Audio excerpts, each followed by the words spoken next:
24 फरवरी 2022 को रशिया एक मुल्क के ऊपर बाकायदा तौर पर अटैक लॉन्च कर देता है। दोस्तों, आज हम लोग बात करने जा रहे हैं एक ऐसे मुल्क के बारे में जिसका स्ट्रेटेजिक इम्पोर्टेंस सिर्फ एक जंग तक महदूद नहीं बल्कि पूरी दुनिया की ताकत और सियासत को मुतासर करता है। यूक्रेन। जी हाँ, वही यूक्रेन जो रशिया और नेटो के दरमियान एक बड़ी टेंशन का मरकज बन गया है। ये सिर्फ एक मुल्क नहीं, ये एक जियोपॉलिटिकल चेस बोर्ड है। ब्लैक सी के गर्म पानी की राह से लेकर यूरोपियन यूनियन और अमेरिका के पोटेंशियल थ्रेट्स तक, और रशिया के ट्रेड और सिक्योरिटी के लिए इसकी अहमियत, हर एक पहलू को समझना बहुत ज़रूरी है। आज की वीडियो में हम देखेंगे कि क्यों यूक्रेन का होना या ना होना सिर्फ रशिया का मसला नहीं बल्कि पूरे रीजन और दुनिया के लिए असर डालता है। जी हाँ दोस्तों, आज की हमारी वीडियो के अंदर आज हम लोग बात करेंगे रशियन वर्सेस यूक्रेन क्राइसिस के ऊपर। तो चलिए, without wasting more time, let's start our video. सबसे पहले हम रशिया और यूक्रेन की वॉर को पढ़ने से पहले, उसको स्टडी करने से पहले थोड़ा सा इसकी हिस्ट्री के बारे में जान लेते हैं कि असल में इब्तदा कहाँ से हुई इसकी। ठीक है, तो सबसे पहले हम बात करते हैं start and end of Soviet union की। दोस्तों, 30 दिसंबर 1922 के अंदर सोवियत यूनियन का इर्तिका होता है। ठीक है, ये वही सोवियत यूनियन है जिसके अंदर रशिया भी बाकायदा तौर पर शामिल होता है और यूक्रेन भी बाकायदा तौर पर शामिल होता है। जी हाँ दोस्तों, दोनों ममालिक एक टाइम के अंदर सोवियत यूनियन के रुकन हुआ करते थे। तो क्या वजूहात बनी, क्या बेसिस बनी कि आज ये दोनों जो ममालिक हैं एक दूसरे के मुखालिफ खड़े हैं, एक दूसरे के आमने सामने मुखालिफ खड़े हैं, इन दोनों के दरमियान जंग जारी है।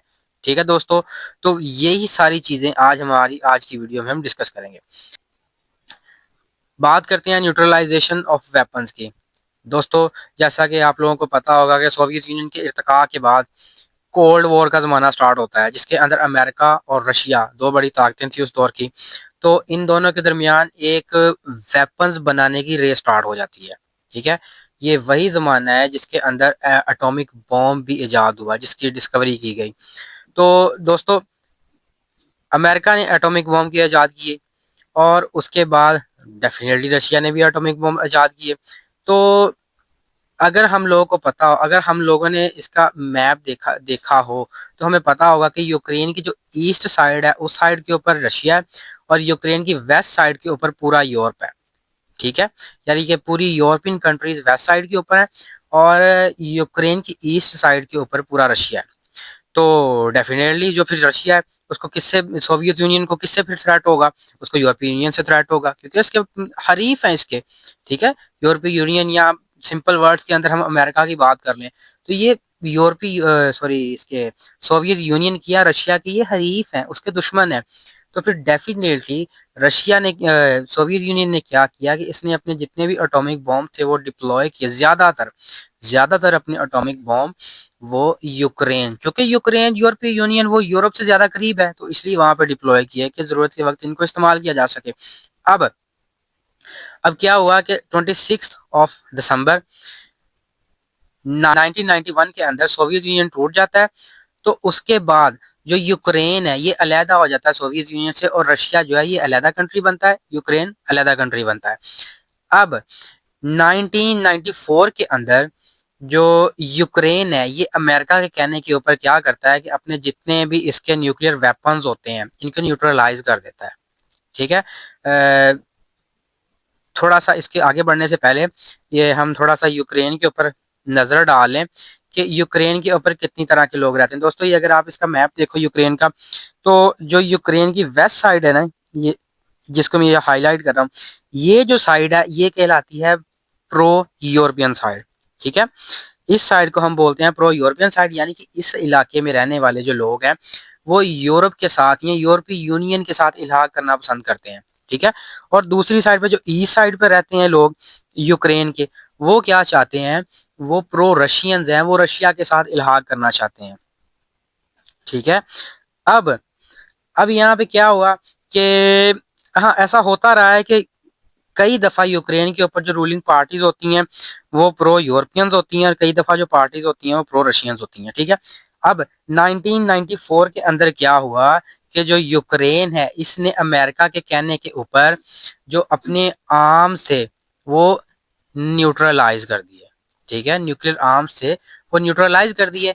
अब किस वजह से न्यूट्रलाइज़ किए कि अमेरिका ने उनको यकीन दिलाया कि हाँ, ठीक है, जब भी कोई मुल्क आपके ऊपर हमला करेगा, तो हम आपके साथ बाकायदा तौर पर खड़े होंगे, आपकी बैकबोन बनेंगे, आपको हर जो फैसिलिटी चाहिए होगी हम प्रोवाइड करेंगे, ठीक है? तो आप ये क्या है कि जो ये जो न्यूक्लियर वेपन्स हैं, ये हमारे एनवायरनमेंट के लिए, हमारी अर्थ के लिए, जो ह्यूमन बीइंग्स हैं, इनके लिए बहुत बड़ा खतरा है, तो इसलिए इनको आप न्यूट्रलाइज़ कर दो। तो यहाँ पर जो हमारा यूक्रेन है, इसने जो अपने न्यूक्लियर वेपन्स थे, जो इसको विरासत में मिले थे सोवियत यूनियन से, ये यहाँ पर इसने न्यूट्रलाइज़ कर दिया अमेरिका के कहने के ऊपर। क्योंकि अभी हमने बात की है कि जो यूक्रेन है, इसके अंदर 3 तरह की पार्टीज़ हैं, ठीक है? जैसा कि ये हमने बात की कि ये इसके अंदर प्रो यूरोपियंस भी हैं और उसके बाद इसके अंदर ये प्रो रशियंस भी हैं, ठीक है?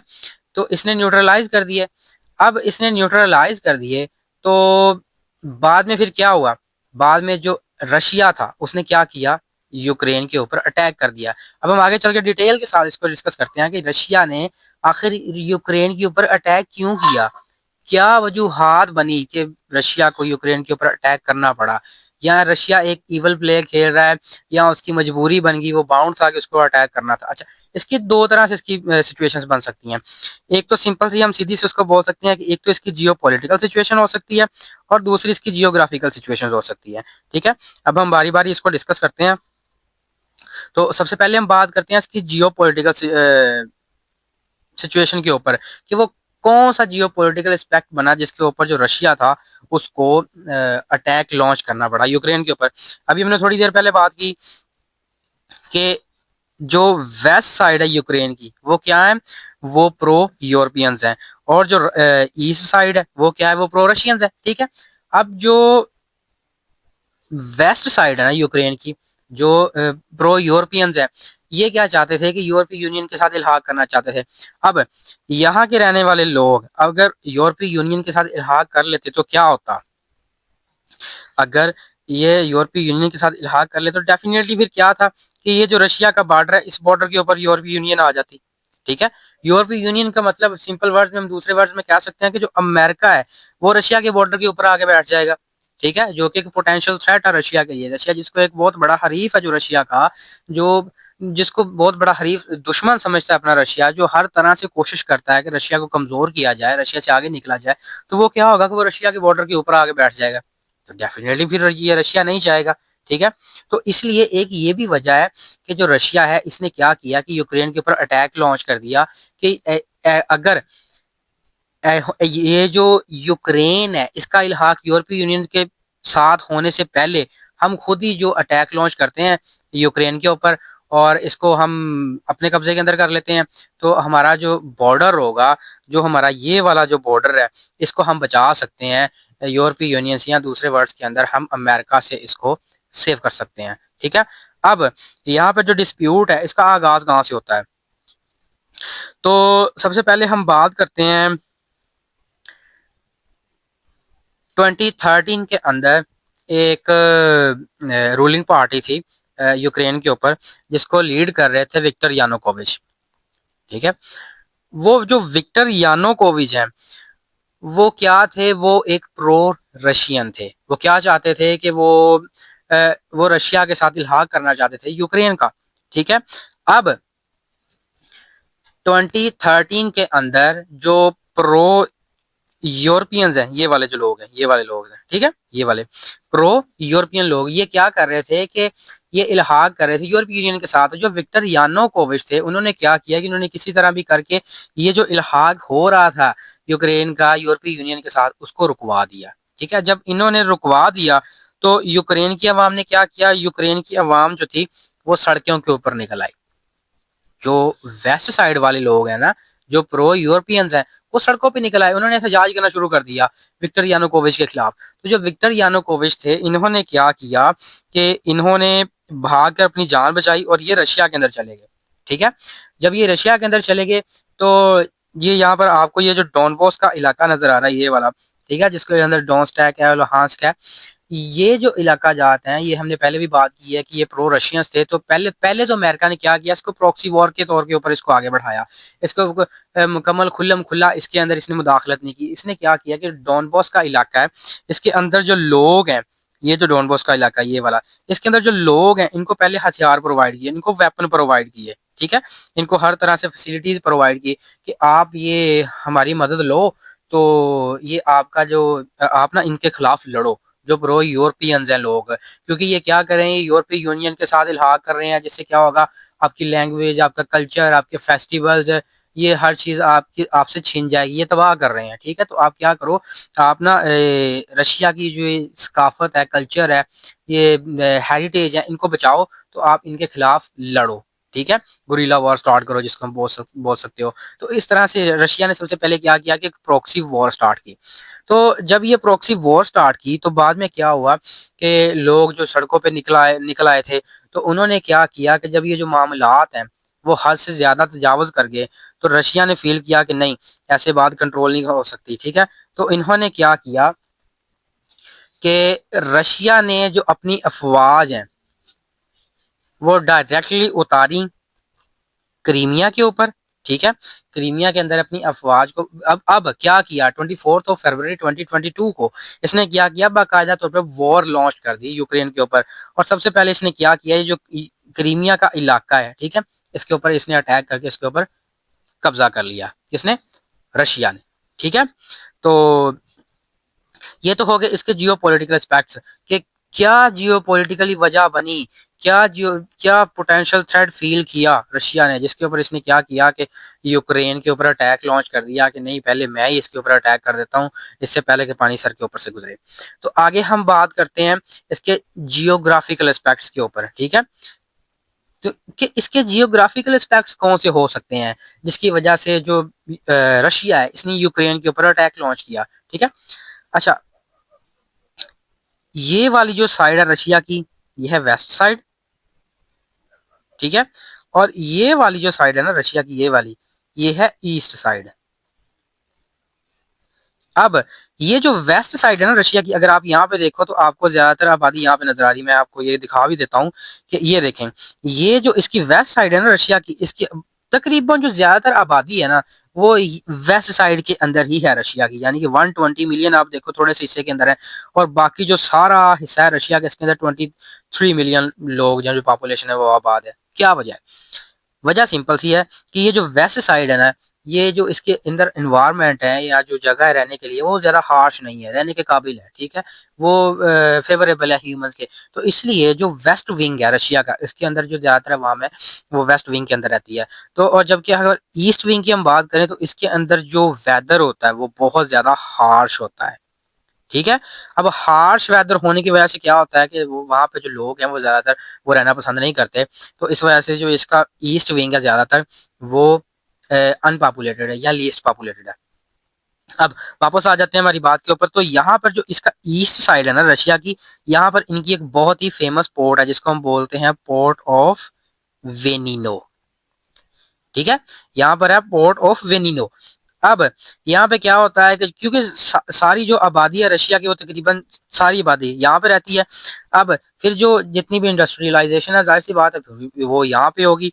तो अब यहाँ से क्या होगा, जो तजारत होगी, जो माल होगा, जो चीज़ें इन्होंने बरामद करनी होगी दूसरे ममालिक के अंदर, वो क्या करते हैं कि यहाँ से इनको लोड करते हैं, एक ट्रेन का ट्रैक है, वहां से इनको लोड करते हैं और यहाँ पे पोर्ट ऑफ वेनिनो तक लेके आते हैं। अब वहाँ पे पोर्ट ऑफ वेनिनो के अंदर क्या होता है कि वो बजरिया समंदर या ओशन वो क्या करते हैं कि डिफरेंट कंट्रीज के अंदर जो अपनी तजारत है उसको आगे लेके चलते हैं। अब यहाँ पे मसला क्या है जिसको हमने आगे डिस्कस करना है, जियोग्राफिकल एस्पेक्ट क्या है यहाँ पे, वो ये है दोस्तों कि हमने थोड़ी देर पहले बात की कि यहाँ पर जो वेदर है ये वो बहुत ज्यादा हार्श होता है, ठीक है, जिसके इसके अंदर टेम्परेचर बहुत ज्यादा -डिग्री के अंदर भी चला जाता है। अब -डिग्री के अंदर जाने की वजह से क्या होता है कि डेफिनेटली यहाँ पे भी बर्फ बन जाती है। तो इस केस के अंदर क्या होता है कि बाज औकात ये जो हमारा ट्रेन का ट्रैक है ना इसके अंदर बहुत ज्यादा डिले होते हैं, ठीक है, हार्श कंडीशन की वजह से, हार्श वेदर की वजह से बहुत ज़्यादा डिलेज होते हैं और कभी कभार हादसा भी बहुत ज़्यादा हो जाते हैं। और ज़्यादा बर्फ़ होने की वजह से ये जो पोर्ट ऑफ वेनिनो है, ये तकरीबन साल के कुछ महीने चलती है, और साल के कुछ महीने जो है ये पोर्ट ऑफ वेनिनो बंद रहती है ड्यू टू हार्श वेदर। ठीक है, तो अब ये एक बहुत बड़ा नुकसान है किसके लिए, रशिया के लिए। अब इसको इसका एक अल्टरनेटिव भी चाहिए अपनी जो तजारत को बढ़ाने के लिए, ठीक है, अपनी तजारत को दूसरे ममालिक तक लेके जाने के लिए। तो जाहिर सी बात है, रशिया चाहेगा कि उसकी जो तजारत है वो हर रोज़ बढ़ती रहे, ठीक है, यानी वो रोज़ उसकी तजारत हो, कोई भी ऐसा दिन ना हो जिस दिन उसकी तजारत ना हो। तो यहाँ पे क्या हो रहा है कि साल के कुछ महीने इसकी पोर्ट ऑफ वेनिनो चल रही है, वो बंदरगाह चल रही है, और साल के कुछ महीने इसकी इनकी जो बंदरगाहें हैं ईस्ट साइड पे वो बंद रहती हैं। जब वो बंद रहेंगी तो डेफिनेटली रशिया को लॉस होगा। तो इस वजह से जो रशिया है इसको शुरू से ही गर्म पानियों की तलाश भी रही है। ठीक है, अगर आप लोगों को पता हो, आप लोगों ने पढ़ा हो, तो 1979 के अंदर, अगर आपने थोड़ी बहुत हिस्ट्री पढ़ी हो तो आपको पता होगा कि रशिया ने अफगानिस्तान के ऊपर भी अटैक लॉन्च किया था। ठीक है, अब माना यह जाता है कि अगर अगर रशिया किसी भी तरीके से जो अफगानिस्तान है इसको फतह कर लेता तो अगली बारी किसकी थी, अगली बारी थी पाकिस्तान की। ठीक है, अगली बारी किसकी थी, पाकिस्तान की। अब अगली बारी पाकिस्तान की क्यों थी, क्योंकि पाकिस्तान के पास क्या है, अरेबियन सी, ठीक है, बहरा अरब, जिसके जरिए पाकिस्तान अपनी सारी तजारत है और डिफरेंट ममालिक तक, यूरोप तक और डिफरेंट कंट्रीज तक जो अपनी तजारत है उसको बढ़ा रहा है। तो अब रशिया को क्या है, किस चीज़ की तलाश है, गर्म पानी की। तो वो डेफिनेटली सबसे पहले उसके किसके ऊपर नजर थी, अफगानिस्तान के ऊपर। अफगानिस्तान के जरिए बरसता वो कहाँ पे आ रहा था, पाकिस्तान, और पाकिस्तान से फिर उसको क्या मिल रहा था, गर्म पानी मिल रहा था, जिसकी उसकी तजारत सारा साल चलती रहे। तो डेफिनेटली अनफॉर्चुनेटली ऐसा नहीं हुआ। तो फिर उसके बाद उसने क्या किया, दूसरा पॉइंट उसने क्या किया कि उसने अटैक लॉन्च किया किसके ऊपर, यूक्रेन के ऊपर। इसने यूक्रेन के ऊपर अटैक लॉन्च किया, और ये सबसे पहले, हमने पहले बात की कि सबसे पहले इसने किसके ऊपर कब्जा किया, क्रीमिया के ऊपर। ठीक है, सबसे पहले क्रीमिया के ऊपर कब्जा किया। अब क्रीमिया के ऊपर कब्जा क्यों किया, क्रीमिया के ऊपर कब्जा इसलिए किया कि इसके पास गर्म पानी का समंदर है। ठीक है, ब्लैक सी। ठीक है, क्रीमिया के पास गर्म पानी का समंदर है, ब्लैक सी, जिसके जरिए यूक्रेन की सारी जो तजारत है वो यहीं से होती है। और ये जो बंदरगाह है ये सारा साल चलती है। ठीक है, सारा साल चलती है। और दूसरा इसकी वजह क्या है कि ये जो बंदरगाह है ये रशिया के बहुत ज्यादा नजदीक भी है। ठीक है, अब एक ये भी जियोग्राफिकल एक वजह बनती है कि जो रशिया है उसने यूक्रेन के ऊपर अटैक लॉन्च किया। सबसे पहले क्या था कि उसको एक पोटेंशियल थ्रेट था, किससे, अमेरिका से एक पोटेंशियल थ्रेट था, जिसकी वजह से उसने अटैक लॉन्च किया यूक्रेन के ऊपर, ताकि अमेरिका की जो मुदाखलत है उससे बचा जा सके। अब दूसरे नंबर पे क्या है कि दूसरे नंबर पे उसको एक गर्म पानी की क्या मिल रही है, उसको एक रास्ता मिल रहा है गर्म पानियों का, जिसके जरिए वो अपनी तजारत को सारा साल चला सकता है। तो ये भी एक वजह है जिसके ऊपर इसने क्या किया है कि जो यूक्रेन है इसके ऊपर अटैक लॉन्च किया है। अच्छा, अब हम थोड़ा सा एंड पे देख लेते हैं कि क्या वजूहात हो सकती हैं, क्या वो इसके नतायज हो सकते हैं कि अगर जो रशिया है इसने यूक्रेन के ऊपर हमला किया तो इसके क्या नतायज हो सकते हैं। तो सबसे पहले हम बात करते हैं कि रशिया को इससे क्या नुकसान हो रहा है। अच्छा जी, रशिया को इससे नुकसान हो रहा है जी, यूरोपीय यूनियन क्या है, अमेरिका है उसके अंदर। ठीक है, हमने पहले भी बात की है कि जो रशिया है उसको ज्यादातर मसला किससे है, अमेरिका से। ठीक है, अब अमेरिका जो है वो खुद बराह रास्त, या यूरोपीय यूनियन, आप क्या, यूरोपीय यूनियन आप अमेरिका को ही कह लो, कि अमेरिका जो है बराह रास्त वॉर के अंदर वो इन्वॉल्व नहीं है। ठीक है, लेकिन वो दूसरी तरह से क्या कर रहा है कि यूक्रेन को वेपन्स प्रोवाइड कर रहा है, उनको अपनी फुल सपोर्ट प्रोवाइड कर रहा है, ताकि वो रशिया के खिलाफ लड़े, रशिया का जितना मैक्सिमम नुकसान हो सकता है वो करें। ठीक है, अब उसके बाद क्या कर रहा है, दूसरे नंबर पर वो क्या कर रहा है कि जो रशिया के ऊपर सैंक्शंस लगा रहा है। ठीक है, क्या लगा रहा है, सैंक्शंस। आपने ये बात तो सुनी होगी कि वो पाकिस्तान पे पाबंदियां लगी हैं। ठीक है, तो ये वही पाबंदियां ही है जो ये क्या कर रहा है कि अमेरिका रशिया के ऊपर लगा रहा है। अब देखो कि अमेरिका बराह रास्त वॉर के अंदर इन्वॉल्व नहीं है, लेकिन वो हर मुमकिन कोशिश कर रहा है कि अमेरिका को नुकसान पहुंचाया जाए। ठीक है। अब ये सैंक्शंस लगा रहा है उसके ऊपर। अब दूसरे नंबर पर ये सैंक्शंस लगा रहा है अमेरिका रशिया के ऊपर, तो उससे क्या इम्पैक्ट होगा? अब इसका जो सबसे बड़ा इम्पैक्ट होगा वो ये होगा कि जो ज़्यादातर जो यूरोपियन कंट्रीज़ हैं, वो उनकी जो गैस की ज़रूरियात होती हैं वो रशिया से मिलती हैं, ठीक है। वो गैस और जो तेल है वो क्या करते हैं, रशिया से इंपोर्ट करते हैं। अब क्योंकि यूरोपीय यूनियन या अमेरिका रशिया के खिलाफ खड़ा है, अब वो रशिया के खिलाफ खड़ा है तो डेफिनेटली फिर क्या होगा, रशिया उनको गैस या ऑयल है वो एक्सपोर्ट नहीं करेगा। जब उनको गैस या ऑयल एक्सपोर्ट नहीं करेगा तो फिर क्या होगा कि आलमी मंडी के अंदर गैस या तेल की जो ज़रूरियात हैं, ठीक है, उनकी जो कीमतें हैं वो बढ़ेंगी, ज़रूरियात भी बढ़ेंगी और उनकी कीमतें भी बढ़ेंगी। जब उनकी कीमतें बढ़ेंगी और गैस और ऑयल आगे से रशिया से नहीं मिलेगा तो डेफिनेटली क्या होगा, एनर्जी का क्राइसिस होगा। जब उधर तेल या गैस की कीमतें बढ़ेंगी तो डेफिनेटली पाकिस्तान का तो फिर आपको पता ही है सबसे पहले बढ़ती हैं, ठीक है। तो फिर एनर्जी का क्राइसिस होगा और ये जो ऑयल एंड गैसेज हैं ये बहुत ज़्यादा महंगी हो जाएंगी। दूसरे नंबर पे क्या होगा कि food and global supply chain जो है उसका क्राइसिस होगा। अब जो यूक्रेन और रशिया है ये दोनों ग्लोबल फूड सप्लायर्स हैं, ठीक है। ये वीट भी एक्सपोर्ट करते हैं, कॉर्न भी एक्सपोर्ट करते हैं, सनफ्लावर ऑयल भी एक्सपोर्ट करते हैं। लेकिन वॉर की वजह से क्या होगा कि एक्सपोर्ट रुक जाएगा, ठीक है। जब एक्सपोर्ट रुक जाएगा तो जो पुअर कंट्रीज हैं उधर क्या होगा कि फूड की शॉर्टेज हो जाएगी, उधर प्राइसेस बहुत ज़्यादा हाई हो जाएंगी, जो लोग हैं वो हैंड टू माउथ जो रहने पे मजबूर हो जाएंगे, ठीक है। अब उसके बाद जो सैंक्शंस की हमने बात कर ली कि जो अमेरिका है वो सैंक्शंस पे सैंक्शंस लगाई जा रहा है, जब वो डेफिनेटली सी बात है, जब उसके ऊपर सैंक्शंस लगेंगी, रशिया के ऊपर सैंक्शंस लगेंगी तो क्या होगा कि उसकी जो इकोनॉमी है उसके ऊपर बैड इम्पैक्ट आएगा, ठीक है। तो दोस्तों जैसा कि हमने देखा कि यूक्रेन सिर्फ एक मुल्क नहीं है, ये एक स्ट्रेटेजिक पॉइंट है जहां से ग्लोबल पावर बैलेंस और रीजनल सिक्योरिटी का ताल्लुक डायरेक्टली जुड़ता है।